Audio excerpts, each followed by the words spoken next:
Bonjour, bienvenue sur Comment fait-on, heureux de vous retrouver pour une nouvelle recette. Aujourd'hui nous allons réaliser ensemble un savarin au raisin sec que j'ai laissé tremper dans un petit peu de rhum. Alors là pour une fois c'est pas un savarin que l'on va accompagner de crème ou quoi que ce soit, c'est vraiment le savarin tout seul. Je ferai à la fin un petit sirop, je vous expliquerai ça que je badigeonnerai dessus pour le rendre un petit peu plus souple, mais on reste vraiment dans le gâteau. Donc, dans un premier temps, j'ai fait mariner justement dans mes 150 grammes de raisin sec 2 centilitres de rhum. Et comme 2 centilitres de rhum, ça fait pas énormément, donc on prend une cuillère et on vient bien mélanger de façon à ce que tous les raisins soient imprégnés. On rajoutera un petit peu de rhum dans le sirop que l'on fera à la fin, je vous expliquerai. Donc c'est pour ça que j'en ai pas mis beaucoup. Après, si vous voulez en mettre un petit peu plus, libre à vous. Sachez que le rhum, il n'y aura plus d'alcool, hein, ça va s'évaporer. Alors pas pendant la fermentation, ça aurait même plutôt tendance à être un petit peu plus intense au niveau de la fermentation, mais pendant la cuisson, l'alcool va s'évaporer, il ne restera plus que le goût, donc c'est pas un problème.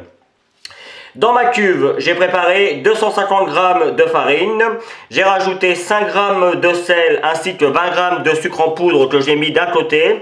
Et de l'autre côté, comme vous pouvez le voir, j'ai mis 10 g de levure boulangère, c'est de la levure fraîche. Hein. Et si elle n'est pas tout à fait fraîche, vous voyez, il y a un petit peu de lait et on peut se servir du lait pour diluer la levure. Moi, personnellement, elle est fraîche, mais vraiment très fraîche, donc du coup, elle s'effrite très bien et elle va très bien se mélanger avec le reste. Je vais rajouter justement mon lait, 5 centilitres. Et je vais rajouter 2 œufs pour commencer, 2 œufs entiers. Il en faut 4 en règle générale. Mais on commence toujours par 2 et puis on rajoute au fur et à mesure. Et on va commencer à mélanger en petite vitesse. Alors moi c'est ma petite vitesse, hein. J'ai un robot qui est un peu rapide. Et on se retrouve.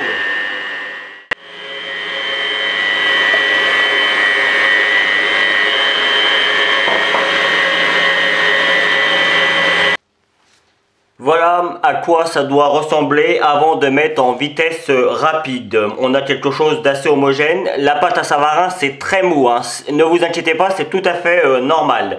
C'est une pâte qui est vraiment très fine et donc ça se travaille un petit peu difficilement. C'est d'ailleurs pour ça que moi je vais la laisser au frigo toute la nuit. En plus, le fait de la laisser au frigo toute la nuit, elle va encore fermenter, donc ça va lui donner encore plus de goût, ce qui est pas mal. Ça ressemble, en fait, la pâte à savarin, ça ressemble à de la brioche, mais en plus liquide. Donc, juste avant ou pendant que ça pétrit, vous devez préparer également 75 g de beurre. Il vaut mieux le découper en petits morceaux avant parce qu'il est préférable qu'il soit mou avant de le rajouter dans la préparation. Mais ça, c'est de toute façon pas avant 10 minutes. Hein. Là, on est parti pour environ 10 minutes à vitesse rapide. Il faut que la pâte commence à se décoller un petit peu des parois. Mais là encore, je vous montrerai. Allez, c'est parti. Hop.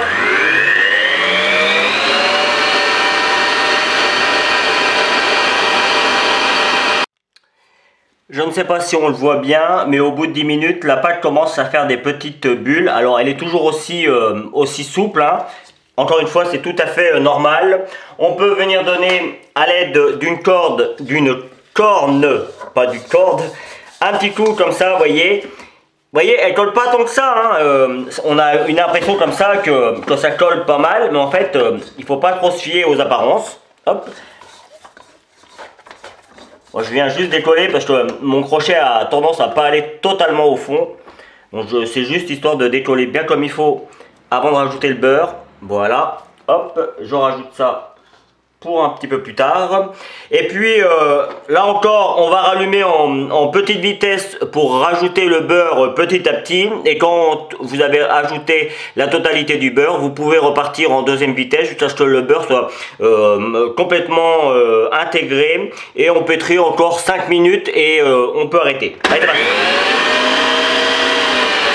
On baisse. On rajoute le beurre. Que la brioche. Hein.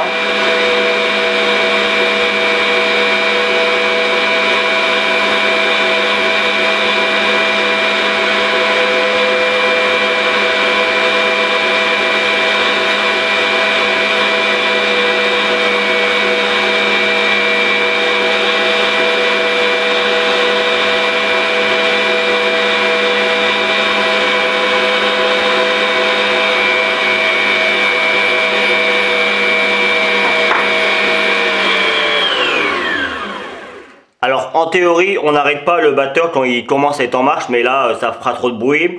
Il est évident que s'il y a du beurre qui vient coller sur les parois, vous arrêtez votre batteur au bout de 3-4 minutes et vous donnez un petit coup de corne comme je viens de le faire, de façon à ce que vraiment tout le beurre soit intégré à la pâte de Savarin. Donc cette fois-ci c'est parti. Allez.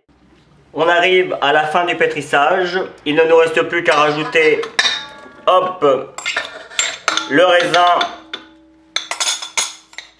que l'on a trempé dans nos 2 centilitres de rhum et on mélange juste un petit peu, pas besoin d'aller vite là sur le coup, et puis c'est terminé.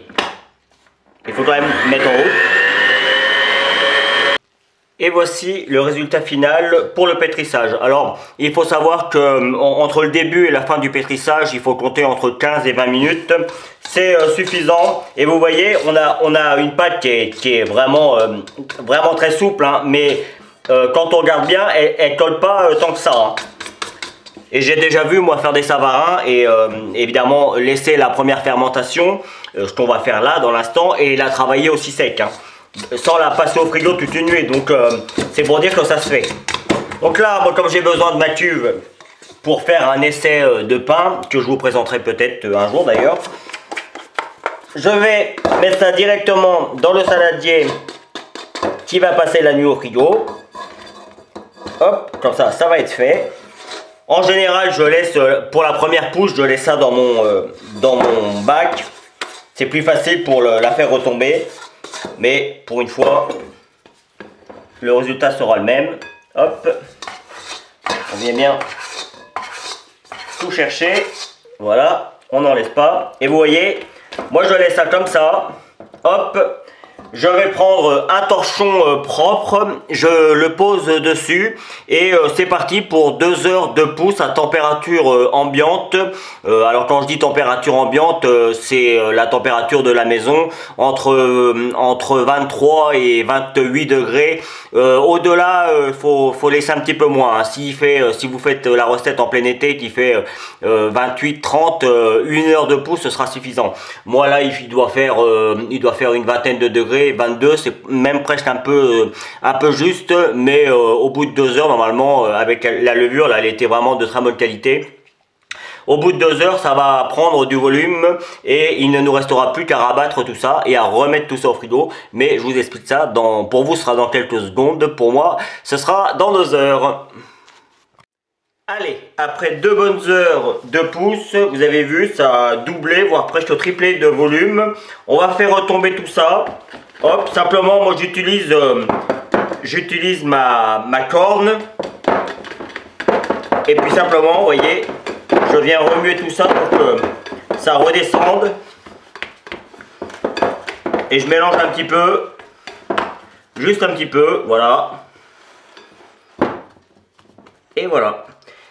Hop, maintenant je vais enlever le torchon et à la place du torchon je vais mettre un papier film sur le dessus et c'est parti pour toute la nuit au frigo. On se retrouve donc demain matin, pour vous ce sera encore dans quelques secondes. Une nuit au frigo à passer, comme vous pouvez le voir ça a vraiment encore pris du volume, on voit il y a des petites bulles et ça c'est les gaz. Hein. Donc à partir de là, vous voyez, on va reprendre de la farine. Alors, c'est mieux de faire ça sans les gants. Hein. Moi, j'ai des gants parce que comme je bricole, là, on commence à être au niveau du printemps. Il y a les tontes et tout ça. Et ça a toujours tendance à tacher un peu les mains. Donc, c'est pas cool pour les vidéos. Mais franchement, c'est mieux de le faire sans les gants parce que ça colle moins. Et comme c'est une pâte qui colle un petit peu quand même, bien que là je l'ai mis au frigo, ça va être plus facile à travailler. Donc dans un premier temps, je vais la rabattre à nouveau. Vous voyez, elle est déjà plus facile elle est un peu plus ferme que ce qu'on avait hier. Alors ça reste quand même un peu collant, mais on va pouvoir la travailler plus facilement. J'ai préparé mon petit moule. Alors c'est un moule à savarin ou à gâteau au yaourt rond, tout simplement. Alors j'ai pas de mètre à côté de moi, mais il doit faire environ 20 cm de diamètre, hein. Donc c'est pour vous donner. Et je l'ai beurré, comme vous pouvez le voir, c'est vraiment très bien beurré, hein. C'est important ça pour la suite des opérations. Donc hop, là le but c'est pas vraiment de trop travailler la pâte, on veut juste l'allonger le plus possible pour pouvoir la mettre dans le moule. Donc on essaye de lui donner, vous voyez, là le but c'est vraiment ça, hein. On cherche pas vraiment à, on regarde à peu près la taille du moule, hop, et c'est parti. Voilà, super.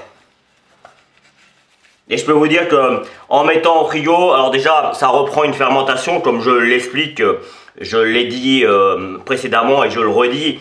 Donc au niveau du goût ça va être meilleur. Et puis surtout là vous voyez, hein, en 5 minutes vous l'avez mis dans votre plat, alors que si on l'avait fait dès la sortie du batteur, enfin dès la première fermentation pour être plus exact, ça aurait été bien plus difficile à mettre dans le moule. Là c'est mis. Alors il faut savoir que c'est un gâteau un petit peu particulier puisque le haut deviendra en bas et le bas deviendra le haut. Donc c'est pour ça qu'on se moque un petit peu de la forme du on se moque un peu de la forme du haut sur le coup qui deviendra le bas. Je sais pas si je m'exprime bien, mais la seule chose c'est essayer de bien combler la petite là où on a fait la jonction, de façon à ce que ça se voit le moins possible. Voilà, maintenant il ne nous reste plus qu'à laisser pousser ça. Alors au minimum il faut que ça arrive au niveau de la jonction du moule, et si on peut on laisse encore un petit centimètre sans problème pousser, mais je vous montrerai tout ça. Et puis il ne nous restera plus qu'à mettre ça au four environ 30 minutes, mais ça aussi je vous l'explique après. Donc voilà. On remet un torchon évidemment le temps de la pousse. Il faut savoir que ça sort du frigo, donc la pâte est bien plus froide, ça va mettre donc plus de temps à pousser. Il faut compter entre 2 et 3 heures. Encore une fois, ça tout dépend de la température ambiante qu'il fait, mais en règle générale c'est entre 2 et 3 heures de pousse pour avoir quelque chose de parfait. Mon savarin au raisin est maintenant prêt à mettre au four. Il a bien poussé, comme vous pouvez le voir, il a au minimum doublé, presque triplé de volume, donc là il est vraiment très bien. Il va encore prendre du volume au four, ce qui va être tout à fait normal, hein.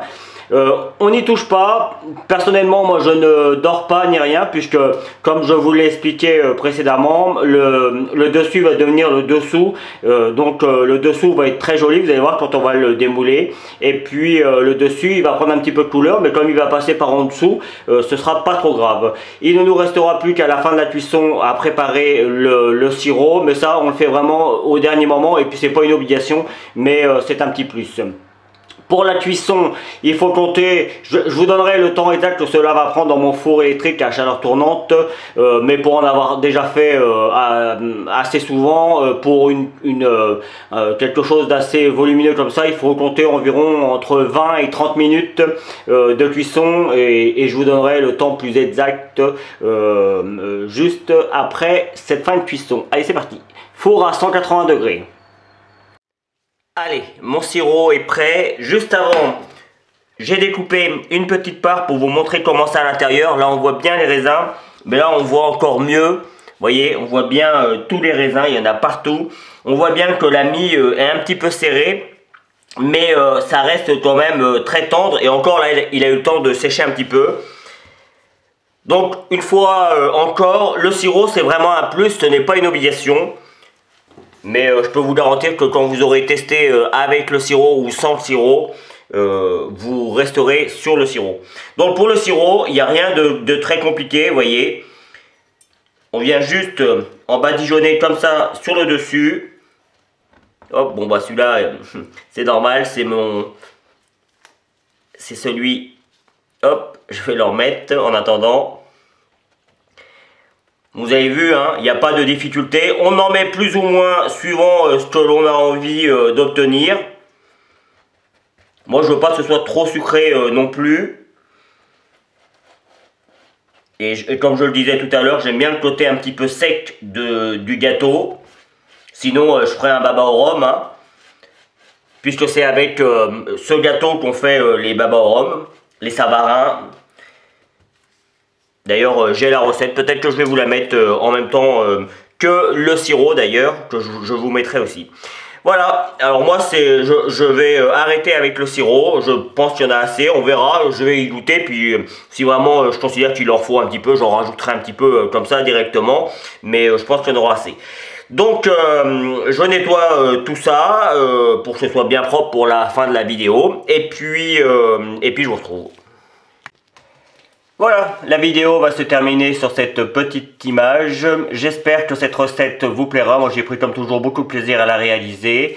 Vous allez voir apparaître tous mes liens pour aller sur mes réseaux sociaux. N'hésitez pas à aller y faire un petit tour. Et puis si vous continuez un petit peu plus longtemps, je vous donne la recette du sirop. Je vous donne également certainement la recette du baba au rhum. Comme ça vous l'aurez, vous saurez comment faire. Et puis également, vous allez avoir le lien qui va vous permettre de vous abonner à ma chaîne YouTube si vous ne l'avez pas encore fait. Celui qui va vous permettre d'aller sur mon site www.commentfaiton.com, vous retrouverez une grande partie de mes recettes. Et puis voilà.